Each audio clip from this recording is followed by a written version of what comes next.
Welcome. This is John Davidson, the VIP coach, and I appreciate this opportunity to speak with you today.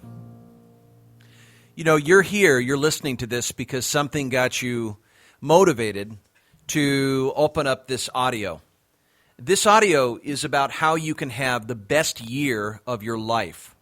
I do this every year. I've been coaching now for 17 years, and one of the recurring themes that I do is I do a process called the annual crossover process with our coaching clients. You see, I see a year as a process of closing out what's behind us and also opening doors to what's ahead of us. There's a threshold or crossover moving from one year to the next. And that's the sentiment, is that something is on the way out while something is on the way in. We all have moments of reflection during our downtime, during our holiday season. Some of us get very sad.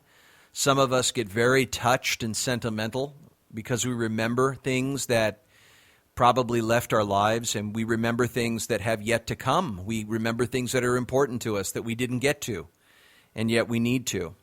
So it's a great time of reflection. It's a great time of kind of pulling it all together, of saying goodbye to a year in the past and welcoming a new year coming forward.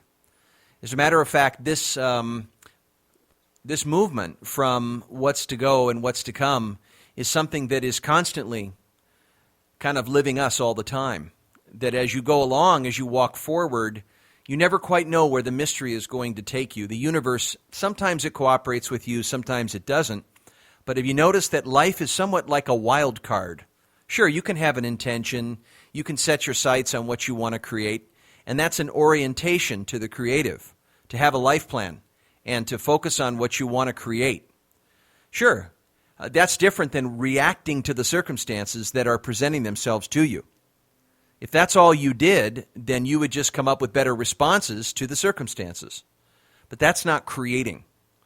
What I train creators to do is to master the mechanics, the spirit, the fundamentals, and the orientation of the creative process.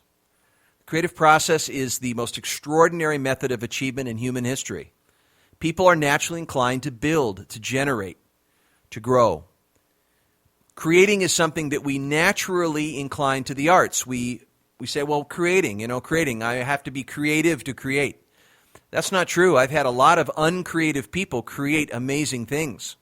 You don't need to be creative as a prerequisite to create. In fact, they're two very different things. And oftentimes in psychology, creativity is a process of free associating. I have to be freed up. I have to slow down. I have to get in position. I have to do all this inner work to be creative, as if creative was going to precede creating. And at the same time, I've seen a lot of creators create, and they're not being creative at all. And I've seen people being really creative and not create. So creativity and creating are two different things, or two different processes. Certainly it's fun and it's enjoyable to be creative. To be able to move in directions, to feel that you can have creative freedom is a great thing. But that isn't what's required to create. Creating is the intentional process of bringing something into being that matters enough to see it exist. So if I want to make a chocolate cake, I don't need to be creative to make a chocolate cake. I just started making a chocolate cake. If I want to create a business, I don't need to be creative. Sometimes I am, sometimes I'm not.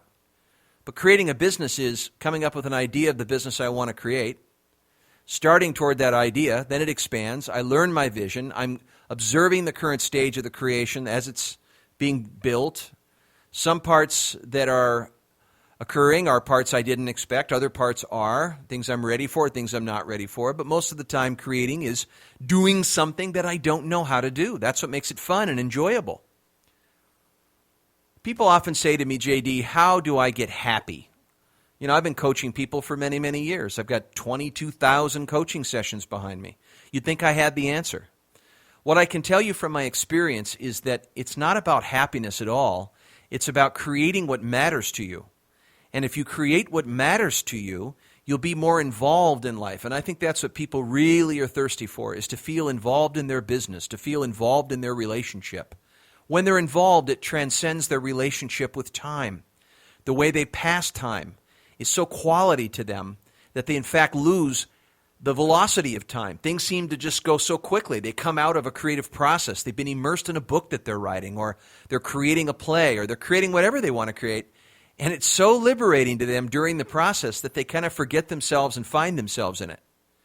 But the creative force, the creative act, the matchstick out of which they create, the creative fire, is something that comes and goes. In fact, if they only created on the days when they were inspired, there wouldn't be any consistency. Creating requires discipline. It requires an orientation to the outcome. It requires an accuracy of what's actually going on compared to the outcome we want to create. It requires one to be keenly aware of the current stage or the current moment that someone's in. So you can imagine what goes into that. I mean, those are moments when you're very, very attentive. You had moments this year when you had that. You were focused on goals, and then you looked at where you were. You knew that you weren't doing something that was working. You either intuited it, right? You knew that it wasn't working, or you had a basis of comparison. If you were creating a financial goal and you had to set a number of appointments to create that, the appointments are necessary. It's informed action. You're doing it on behalf of what you want to create. You could tell right off the bat if you're either hitting those appointments or not, and then based on that current reality, that's your teacher. You do something with it. Oh, but no. This is where it gets tough. Because once we know we're failing, then we add all this meaning to it. Then we have to bring our identity to the game. And it means something about us. And this is where things get really weird. That we are, whether we're successful or not, it's really defining who we are. And it makes it very, very difficult to use failures as an asset. If you talk to professional creators in any industry, they use failures as assets all the time. In fact, they depend on failures. I had one client call it a successful failure versus a mediocre success. So he says, well, look, I wonder how much I'm rewarding my failure versus my successes. I think he has a point. But in the West, in the Western countries, we do not award failure very easily. We love finishers, and we tend to bias great people to being so successful that we've created a stereotype of what it looks like, and then people get a hold of a quick fix because they want to take the easy way, so they find all the right answers, and they look for a fix, and then what they do is they go and work something that worked something, it was there to serve someone else's goals, but it may not work their own. I think this is one of the big disappointments that a lot of early creators in their business experience is that they try to get a system, they go out and they get someone else's system, they emulate it, and then it doesn't work. And then they wonder, well, what was wrong? I don't trust the person anymore. Or, the system didn't work. I thought it was field tested. But it doesn't, it totally contradicts an eternal truth, and that is that every creative process is to its own authentic. That everything that you create will never be the same as anything else. The process is its own reward. How you get there will never go exactly as expected. Sure, you may intend your actions, you put your actions forth, that's orientational. And you may know the technical qualities, right? The steps that you kind of sense are coming, and you take those steps. You have a means to an end. But as to what turns up, whatever current reality is going to deliver, you can't predict the future. You can only create one, so you have to keep moving. In fact, by moving, you tend to buoy to the surface the information that you need. You see, a lot of individuals will just get stuck in waiting on a guarantee. They'll want to feel safe about the way the year is going to play out. In fact, they don't even get started on their aspirations for the year until it looks okay. But all they're doing is they're just organizing their efforts around fear. They want to prevent something bad from happening, so they look for the guarantee. And I call this getting ready to get ready to get ready to get ready to get ready to get ready to get ready. Have you ever had one of those moments? Of course you have. We all have. We all are natural procrastinators because we care about ourselves a lot. What? How could that be true? JD, how could procrastination link to caring about ourselves? It really is. We really don't want to hurt ourselves, so we are very risk avoidant. So I have a desire to act on something. I resolve it by action, but at the same time, I have potential risk. I have risk of failure, humiliation. It may not go as expected. I may take a financial loss. I may be isolated from someone because they didn't agree with what I was doing. I have dependence on me. So I'm taking risks. Now, to avoid those risks, I may inact. And the more I enact, the more I have a desire to act. The more inaction I take, which means no action, the more I have a desire to act. The desire builds up the less I act. How do I resolve this? I resolve it by making choices that support my higher choices. What do I really, really want? See, I can't mitigate risk and create opportunity at the same time. Those two can't happen together. I have to choose one versus the other. If I want to mitigate risk, then I'll leave everything the same and I'll remain in continuity. And I'll just resolve risk by just probably compromising and trying to rationalize and make the most out of what I have. But really what I'm doing is cloaking a very deep sense of powerlessness. I don't have the power to create what I want. But I find risk is very it's not assessed well. People are often overconfident about what they think they can do. And they use overconfidence as a form to brainwash themselves with propaganda and cheerleading instead of looking at what is actually going on. They don't look at their actual capacity because of their pride. There's so much foolish pride, they don't want to go through the stages of looking like a fool to learn where they're going. Learning means acquiring the capacity as they create. Because creating is a process of bringing something into being that doesn't exist yet. You have to start with nothing. You create separate from what you know. This isn't easy when a human has a little installed chip in its software called an ego. So you inspire yourself into dread. A lot of the things that you think about and you really, really want in your heart's desires are not something that your ego is willing or thinking it's going to do. So it says no.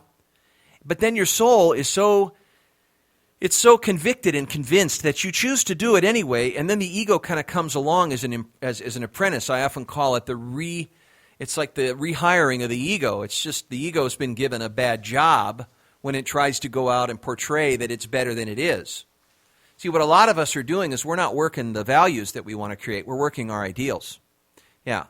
We have a bad opinion of ourselves, and so we go through these years trying to live up to standards of perfection that we're never going to meet. And it's because we have an identity that's at play that we don't like. We have a little secret self that we hide from the world. And then we go out into the world, the big outside world, and we make it look like we know what we're doing. We lie, we use pretense, we costume ourselves, we hide ourselves in the dark to get acceptance and to win people over. We manipulate other people to offset our shame. And this is maybe a journey. It's a journey into shattering that little self, that little part of us that we've made up conceptually. And instead of motivating our ideal, which is the way for us to offset what we are negatively believing about ourselves, we focus on truly creating what it is we love. So we replace the ideal with what our true desire is. And desire is just simply wanting something for its own sake. It's love generative. It's generative love for something that we would like to or want to see exist. I love when someone says, build your passion, focus your passion this year. What are you really saying by focus your passion? I think it's often confused. I think passion is something that you feel passionate about. But passion, if I only felt passion and then created from that felt passion, I find myself having superficial moments with it. It's great and then it's not, and it's great and then it's not. But when we're talking about at the very fundamental level creating is a management of choices. It's not about finding a passion. In fact, there's nothing to find when you're creating. You don't discover anything. You conceive of a creation before you start. You love it before you decide. And then when you decide, you bring the creation into being through choices, through actions that you take. And the actions are in service to the higher choices that you make. See, I've had moments when I'm creating when I don't feel like creating. I don't necessarily want what this is in the moment. But I know that I'm in service to the higher choice. It's that kind of discipline that's required when we are creating, when we're creating as professionals. But a lot of us make it about a psychological process. We bring a psychological view into creating. I mean, I suppose psychological views have something to do with creating, but it's not the bedrock of creating. If you talk shop with a creator, they're not going through all the psychological stuff. They're not worried about how they are feeling, or they are not trying to tweak or improve themselves. In fact, creators learn professionally that the more they look at themselves, the less they're focused on their creations. Yeah, that would be like a selfish mother focusing on herself and the way the baby's affecting her while she's giving birth. She's focusing on the baby. The orientation is third person. It's not first. It's not about what's happening to her. It's about what she's bringing into the world. That's very much like the orientation of a creation. When you're creating a recipe or a food or a meal or creating a movie or creating a book or creating a program or creating a drawing or you're creating a business, your focus isn't on you, your focus is on the business.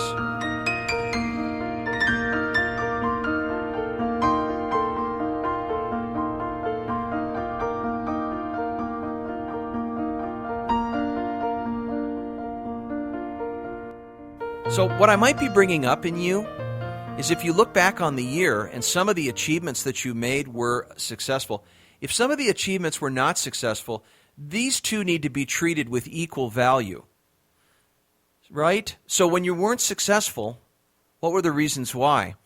And the ones that you were successful on, what were the reasons why?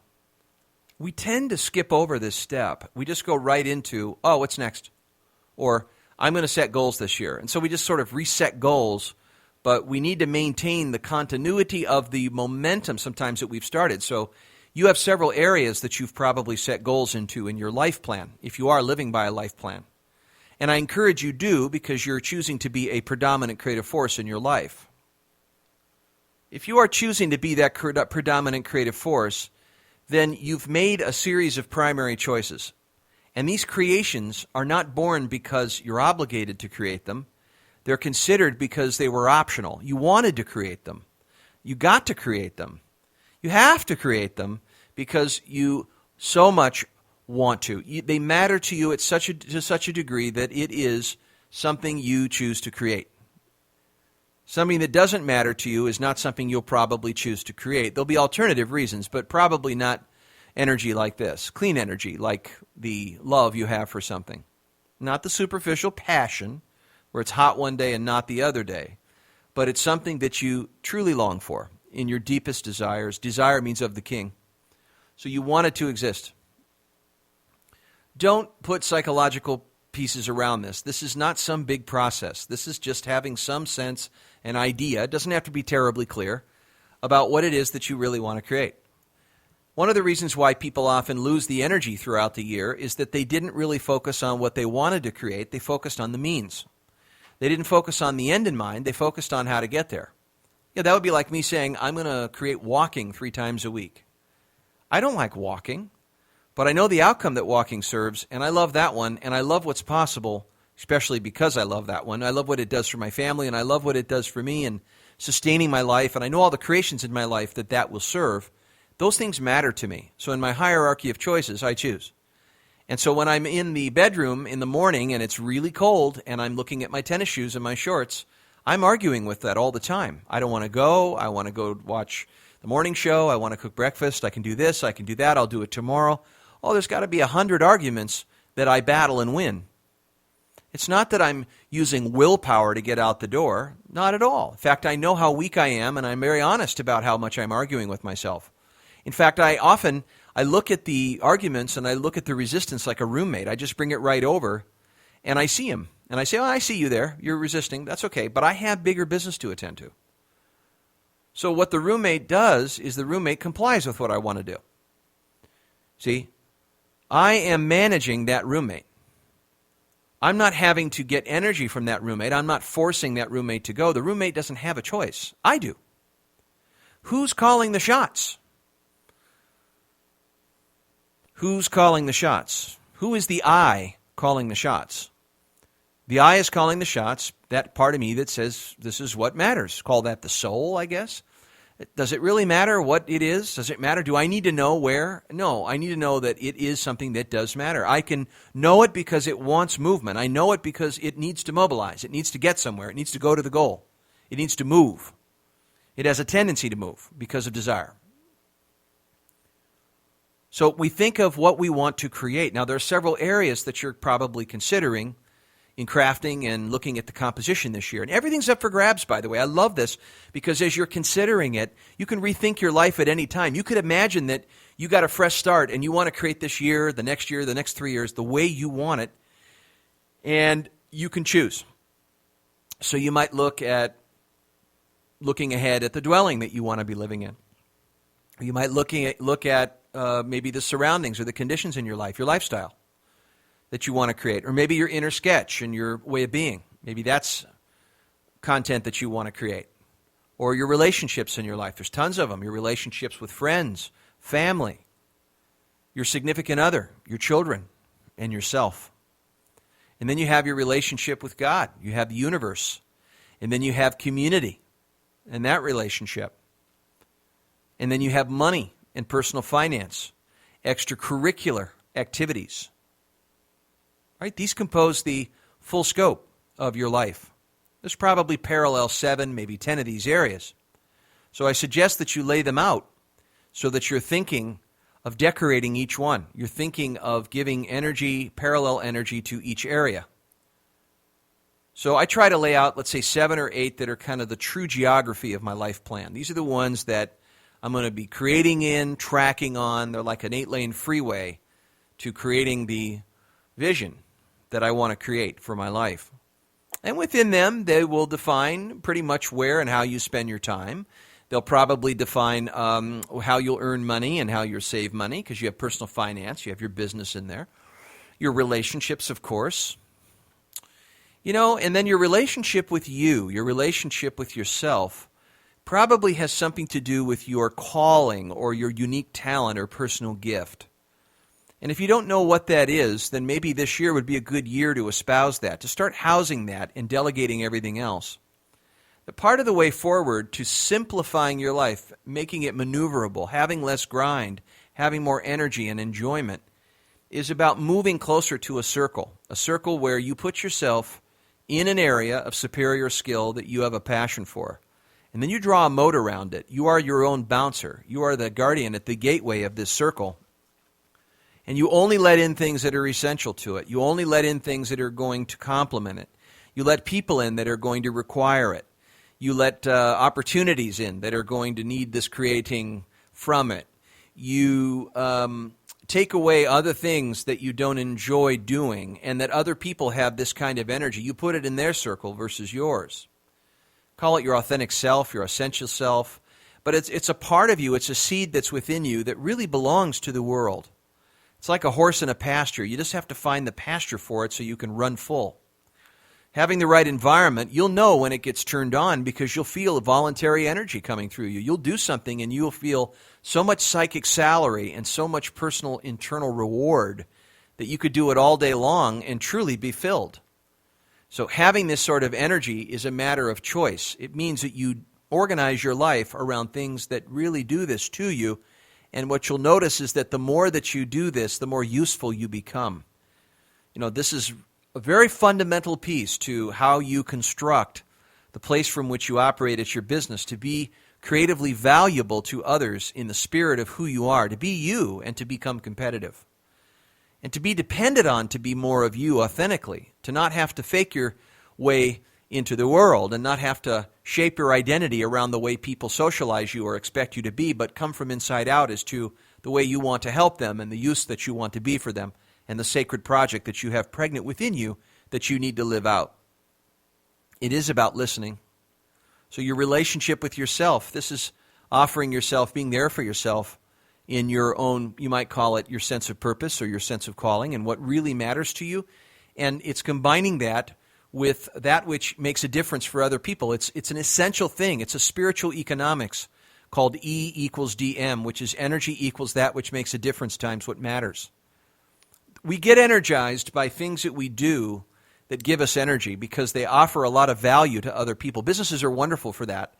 It's really terrific. I've seen chefs and restaurants so delighted to bring food out and just delight the guests, just to help them have scintillating flavors and to offer themselves great tastes. And there's so much payoff. There's nothing financially that could come close to that sensation.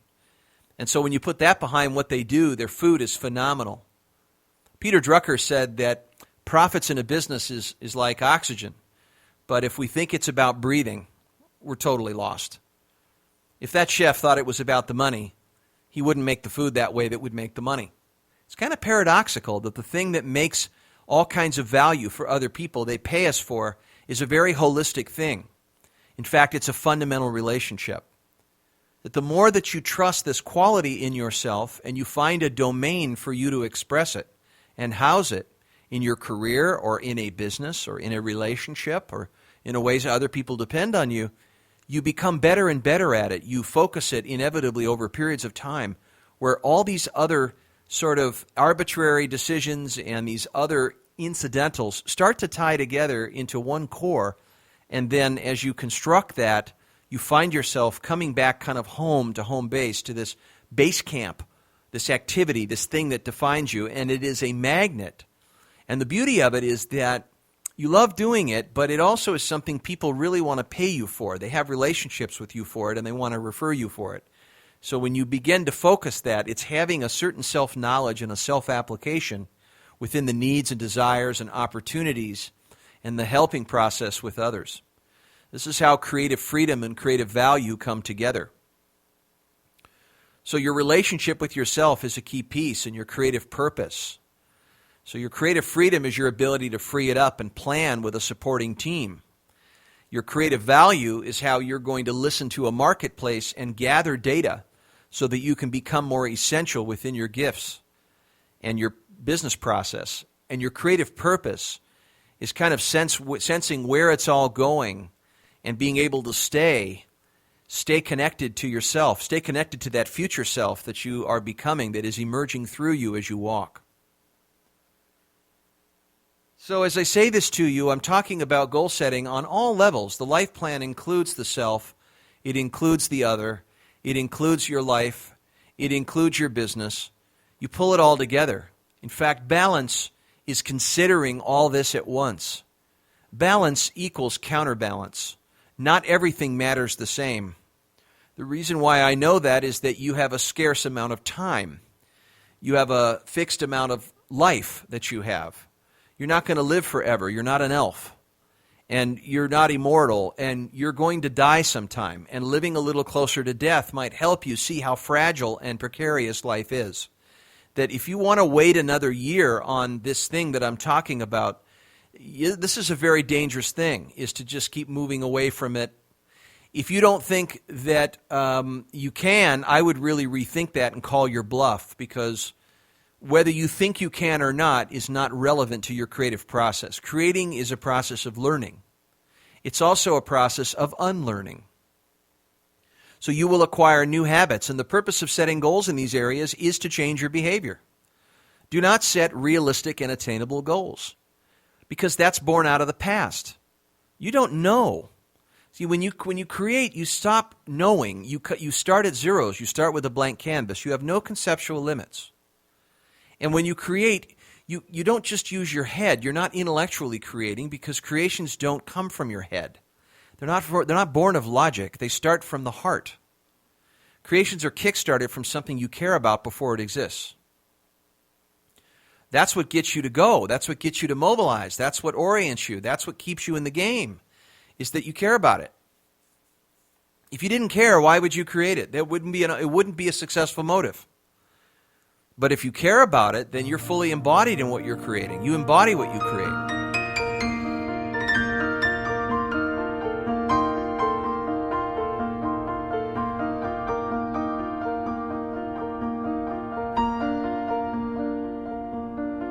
So it'll start with an idea. It'll start with a big idea. So in each one of these areas, make a single page for it. What's the big idea? With your health, what's the big idea this year? A goal is an idea. It's an aim by which you keep score. And when it's something you see, it becomes a vision.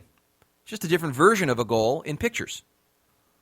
So the vision is what compels you. It's what motivates you. But the goal is what you measure by. So in each area, start identifying what that picture is, and then also what are the goals that I know it would be working or not working by. This requires a little bit of thought and guidance. We take our coaching clients through the life planning process. We pick metrics that they can measure this by. We give them a set of metrics by which they can keep score. The reason why it's important to have a concretized metric is because you have to articulate, in order for you to get good at creating, means build capacity to create what you want, you have to know where you are. And to know where you are, a prerequisite is to know what you are measuring your vision by. I'll give you an example. If I go to the beach and take my shirt off, and I feel great, that's a great image. And that gets me to get up in the morning and do something better, to exercise, go to the gym, walk, eat differently. But how do I know whether it's working? Well, I could maybe keep it intangible for a while. I look different, I feel different. But maybe my waist, I start creating a 32-inch waist. And now I can measure, I have a 36-inch waist now. I mean, that's really super clear. It doesn't get any more accurate than that. I have a 36 now. I want to create a 32. I've got 4. So there's energy to work with there. There's tension that's seeking resolution between my 36-inch waist and my 32-inch waist, and that I have this picture behind it. And then as I look at the current reality, I might ask myself, well, what else should I know, or what else should I describe relative to that 32-inch waist? Well, I might describe my eating habits. I might describe who I'm hanging out with. I might describe how many times I eat out. I might describe what my wife likes. I might describe the foods I like, the foods I don't like. I might describe certain patterns that I have while I'm eating. I might describe what I like, what I don't like, my preferences, the foods I like, the foods I don't like, the time schedule I have as to when I tend to eat and when I don't. I might look at other factors in my body. I might look at other health factors just to get a current picture, a starting point, which will help me see what to change and where to change. You have to build a bridge. So you do not go into strategy until you've outlined a vision, you've understood a goal or goals that make the vision doable, measurable, and then you have a current reality that is good, bad, and ugly. It doesn't matter whether it has positive or negative. The point is whether you have a place to start. You have to be honest with yourself. The current reality is an acquired taste. Now you think about strategy. So you've got all the energy plugged in. You've fueled it. You've got the honesty of the current moment where you are, standing at the beginning of the year. Now you've got the desired state, and you're about ready to consider strategy. So let's talk strategy. You've got some pretty lofty goals. I'll bet you do. You have some pretty sizable creations. So how can we go about executing in a manner that works? Now, do you need to get really organized? You probably aren't. If you are, that helps, but you don't need to be terribly organized. You just need to be organized enough to create what you want.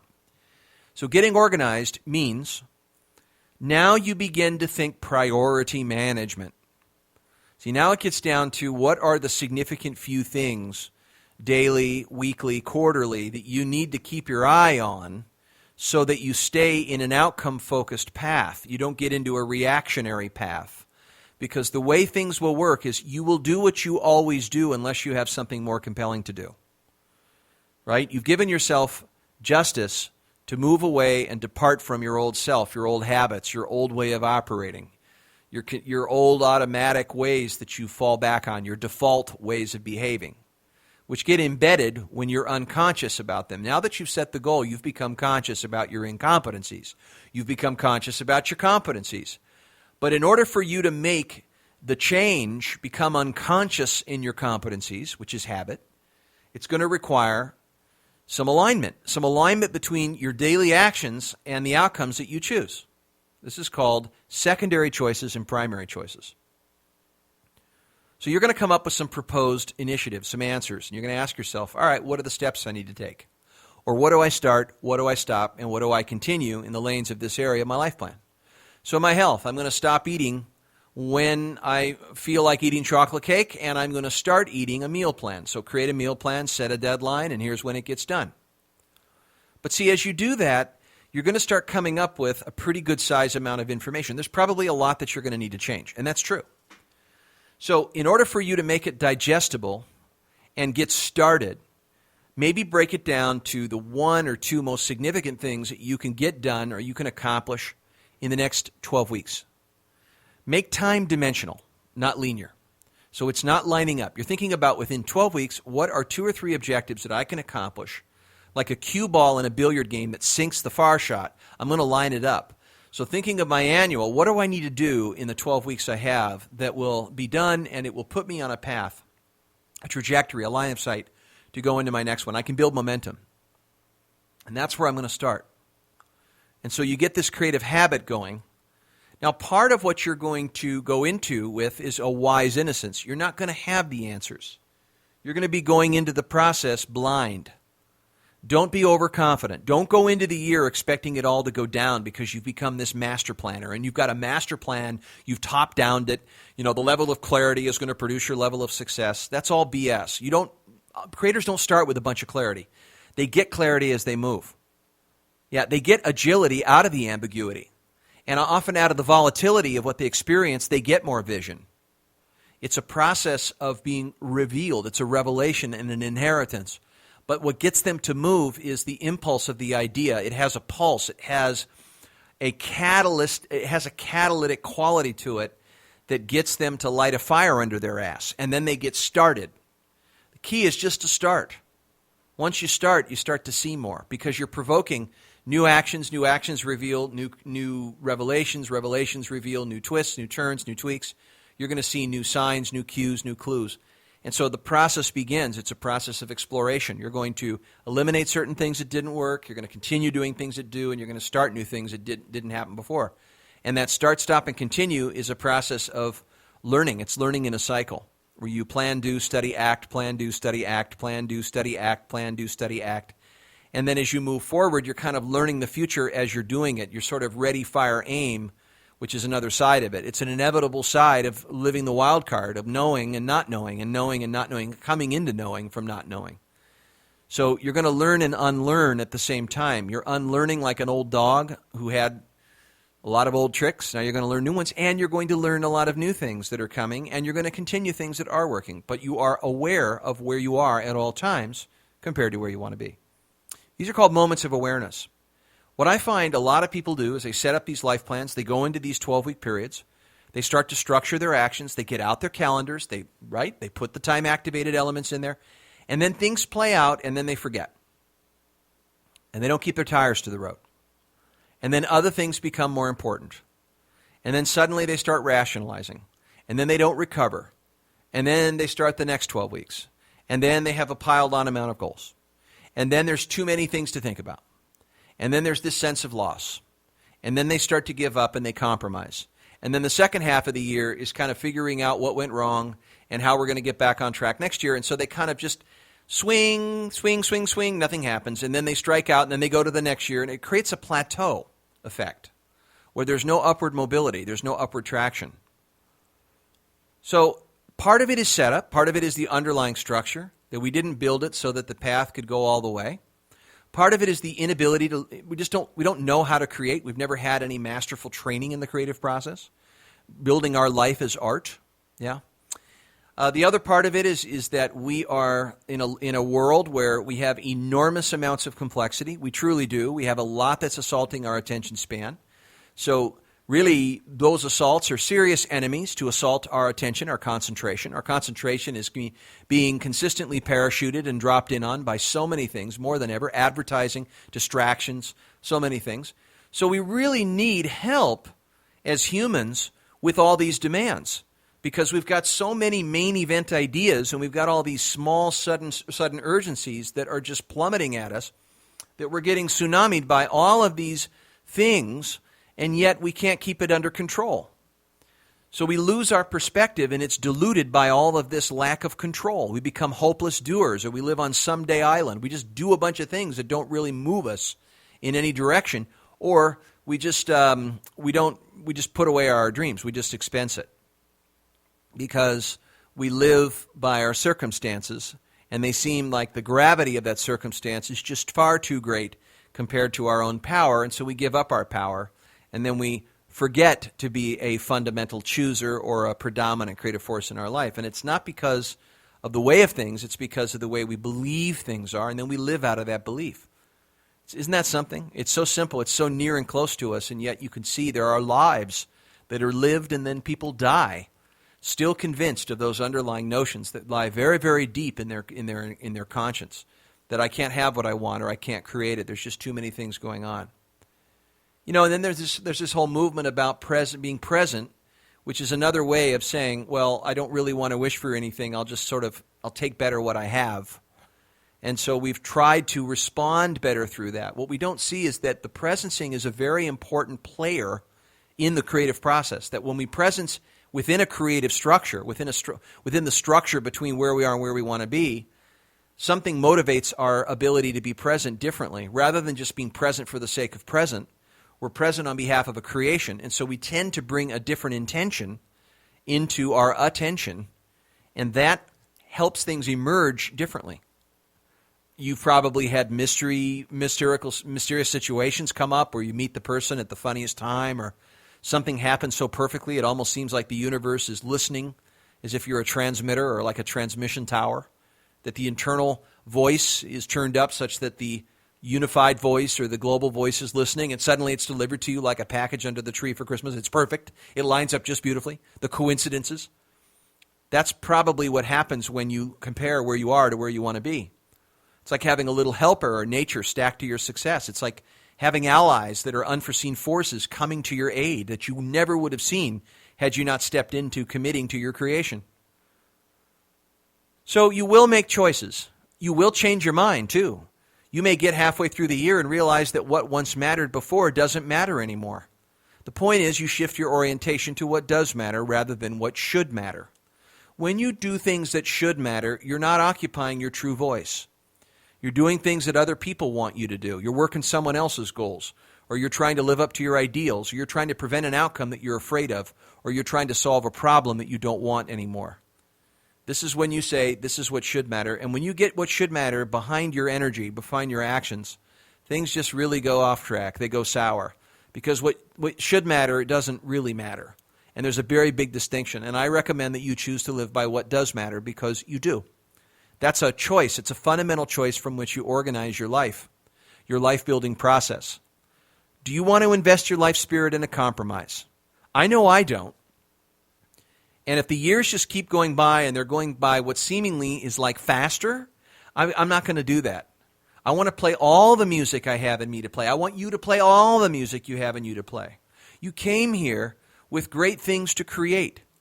You have great potential creations that live inside you that have yet to get expressed. If you have reasons not to create, turn those reasons into current realities. Those are starting points. There will always be constraints in the creative process. There will always be.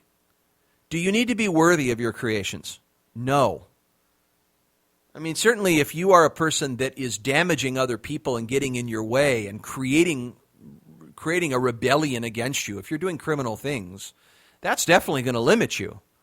But for you to organize your life around whether you are worth your creations by deserving what you desire, you really got it out for yourself.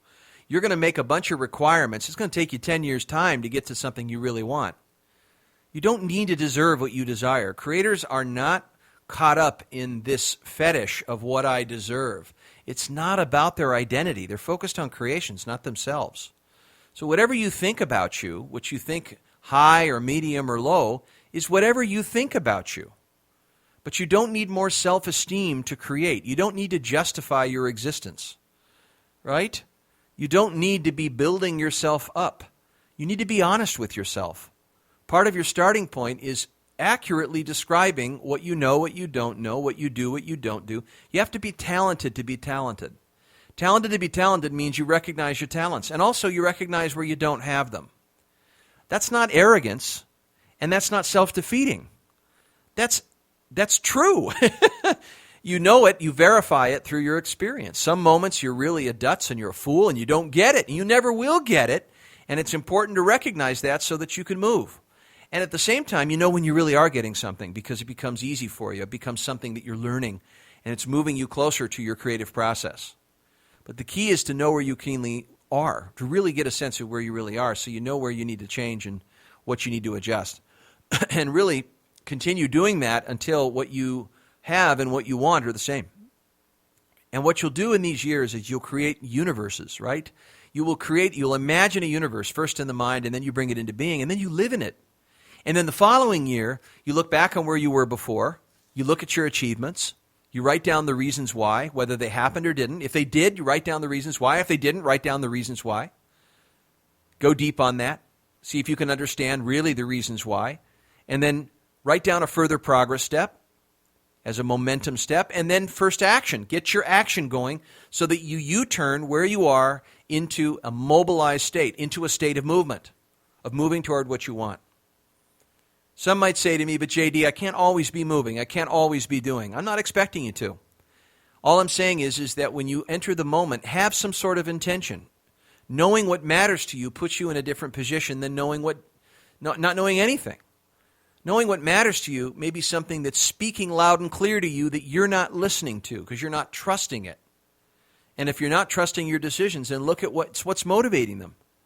Because when you do things that matter to you, you tend to trust your decisions a lot more because you know what's at play. You know where it's coming from. You love it.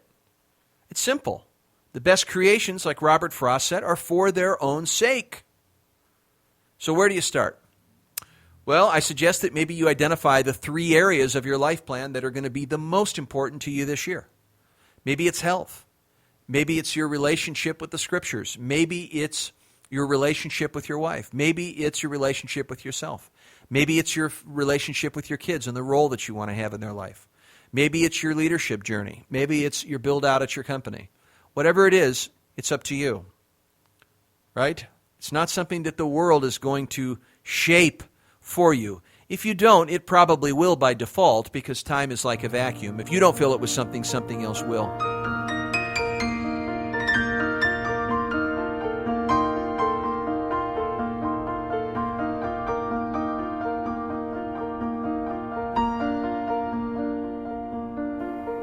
So I leave you with this, and would it help you if you had a wingman, a sidekick, a climbing buddy, someone that could open conversations with you, honest, safe, and transparent conversations with you, much like a court jester would back in the day, who told the king the truth without being killed? It takes a lot for people to tell you the truth, and the more truth you get, the more visibility that you receive about what's really going on. But you have to pay for that. You have to pay for honesty. You have to invest in honesty. It requires another to see you to be able to complete who you are, to be able to see the full picture of what you're doing, how you're operating, how you're showing up.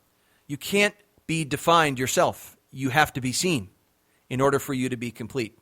The properties that you have are only ordered up and completed by the patterns of interaction that you have. So a coaching relationship offers that mode of interaction to see and be seen, to provide you visibility, to make you resourceful in ways that you haven't thought of, to take on the challenge of your goals but have 2 minds thinking as one, because the team intelligence is always better than the individual intelligence. You need the speed and impact and the bottom line feedback of coaching to get better. So coaching isn't about having some dreaded pain or having some problem or situation. Coaching is about an opportunity. And the best coaching relationships are born out of a maturity that someone has to be wrong, to have the comfort level with their own ignorance, to collaborate and to get help and to see the benefit of teamwork and collaboration. Someone who's ready to really pull it all together and be able to synthesize and simplify things down to the main essentials and take away the non-essentials. To get back to all the relationships that you might have left when things got complicated or overwhelming. To be able to stick to your priorities and be able to stay connected to actions and opportunities that connect you to your deepest life dreams. To remove non-essentials, things that don't support what you dream of or things that don't support your strengths. To build an effective team around you and unify them so that you're not the one doing it all, but you're able to offload key things to free them up so they can build their careers and develop their unique abilities. And to be able to live a life on purpose and to connect with a larger sense of self, a sense that you know kind of where things are all going and you can kind of live into courageously emerging future possibilities. To be able to listen and to pull back and open your heart and open all of your organs of perception and to receive and access and connect with your highest future possibilities. To own a business, to be an enterprise builder, go out into the world and make a difference in the community, to help the world see the opportunity of you, harvest your creative freedom, and to build what you want on purpose. What you probably really want to do is be involved with, like I said, the things that you're creating, to get more out of your life-building process, and to remain in that line of sight, to know that you have a certainty of destination as to where you're going, and anchor that place you're going to all of your decisions, your actions, and communications today. What kind of impact would that make? How useful would you be as a human being? How quickly would you be able to make decisions about what to do or not do? How cool would it be to be able to live and occupy your fundamental values in everything that you do? And just think about at the end of your life when you get out your report card, think about what you're going to be saying by having done all that. Think about all the lives that you've touched, including being there for yourself and your family and your significant other. You owe it to all this. You have so much in you to give. And I believe that there's so much potential in you to do. But in order for me to do that with you, you have to be able to walk through the door that I open. The coach's responsibility is not to play the game and win for you. I can help you get the context. I can help you to see the reason why, but I can't make you make anything a priority. The coaching relationship is a sacred one. It's a conversation. It's a conversation that has you, me, and the conversation itself. As to what prevails or precipitates in the conversation is always left to the mystery. And I always like to be wisely innocent about knowing that there is something there. So if something in this audio has gotten your attention or got you excited, and you are super serious about creating the year that you want to create, and you want to master the fundamentals, the spirit, the mechanics, and the orientation of the creative process, and direct that to the domains, yourself, your life, your business, your team, in which you're going to create and lead change, please give us a call. 714-375-6624. That's 714-375-6624. My name is Coach JD. I am the VIP coach. We are a one-on-one coaching program for high-level producers and entrepreneurs throughout the world. We've been in business since 1998 and just celebrated our 22,000th coaching session. We have actively over 50 enrolled coaching clients that are in many different industries, from real estate to medical to legal to manufacturing to construction and IT. So we look forward to having a discovery call. That would be our next step. If something in here you want to explore what the opportunity of a coach would be, I'd love to spend 20 to 30 minutes with you in a spirited call to learn more about you and your situation. We're online at highlevelperformance.com. Please visit our blog on there. I have a radio program on there called the Mach Zero Podcast, Making Time for Life, One Thing at a Time. We have what are called Monday Advantage videos. You can look us up on YouTube, which is all about liberating leaders and saving geniuses. And I also have an online written blog. There's two of them, what I call Blue Sky Time, which is deep reflection time. And also one called Entrepreneurship 3.0, which is a new version of entrepreneurship where we bring it all together from the self to life to growth and people. So I look forward to hopefully connecting with you at some point. Thank you very much for listening.